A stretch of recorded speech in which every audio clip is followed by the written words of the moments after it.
TikToker cewek skakmat habis-habisan Habib Zein Kribo. Nama Habib Zein Kribo sedang jadi trending di YouTube dan media sosial. Pria bernama lengkap Habib Zein Assegaf itu trending usai debat dengan Ustadz Haikal Hasan dan Egy Sujana di TV One. Video debat Zein Kribo dengan Ustadz Haikal Hasan kini menjadi perbincangan para warganet, salah satunya TikToker cewek yang ikut mengomentari sikap Habib Zein Kribo. TikToker bernama Anifah Suryani mengulas narasi Habib Kribo yang menurutnya sangat lemah alias tidak dapat dipertanggungjawabkan. Saya yakin semua teman-teman sudah membaca terkait berita ini.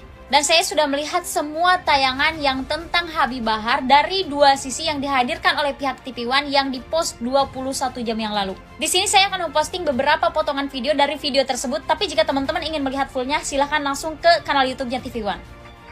Boleh tanyakan sama orang. Saya diancam sana kemari. Di video tersebut, Habib Gondrong mengatakan bahwa beliau adalah salah satu dari sekian banyak orang yang menolak dari semenjak FPI itu berdiri.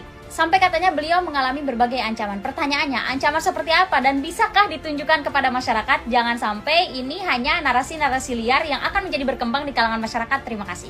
Dia kan sering mengklaim-klaim atas nama Habib. Jadi Bahar ini dan Rizik tidak bisa... Oke, koreksi kalau saya salah. Beliau di pemberitaan atau di kanal YouTube apapun, beliau selalu dikatakan Habib Gondrong. Berarti gelar Habibnya selalu di bawah beliau. Apakah beliau juga mengklaim? Jika itu bukan klaim, lalu pertanyaannya adalah kualifikasi apa seseorang dikatakan selalu mengklaim atas nama Habib?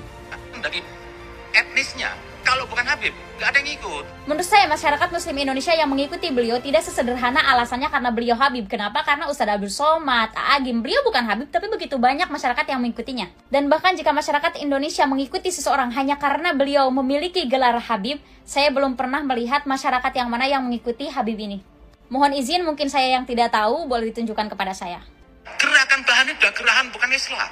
Dia pesanan di gerakan ini. Jika memang beliau bisa mengatakan bahwa gerakan Habib Bahar dan kawan-kawan itu adalah gerakan pesanan, maka sebagaimana yang disampaikan oleh Cak Islah Bahrawi dalam video yang sama, bahwa beliau mengatakan bahwa semua orang boleh menduga-duga, maka mungkin masyarakat Indonesia juga bisa menduga-duga bahwa gerakan yang dibawa oleh Habib Gondrong ini adalah gerakan pesanan.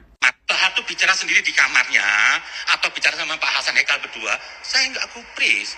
Ini pembicaraan Baharnya apa? Bisa mengaruhi orang. Jika memang salah satu kesalahannya Habib Bahar ini karena speak up di depan umum, kenapa Abu Janda tidak dihukum sama sekali? Karena menurut saya, Abu Janda lebih bahaya daripada Habib Bahar. Kenapa? Karena dia bisa mengotak-atik kedamaian di NKRI ini. Tapi ternyata sudah dijawab dengan Habib ini. Ini videonya. Dan lain sebagainya. Pemanggilan pertama. Pelaporan ini sudah dilaporkan.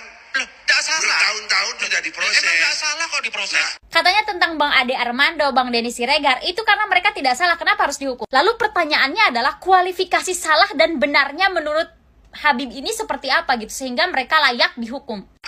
Kau ngerti hukum nggak? Loh, apa setiap laporan harus diproses? Secara tidak langsung beliau sudah menunjukkan kepada masyarakat bahwa tidak semua laporan itu harus diproses. Maka pertanyaannya, laporan seperti apa yang harus kita berikan sehingga laporan kita akan diproses?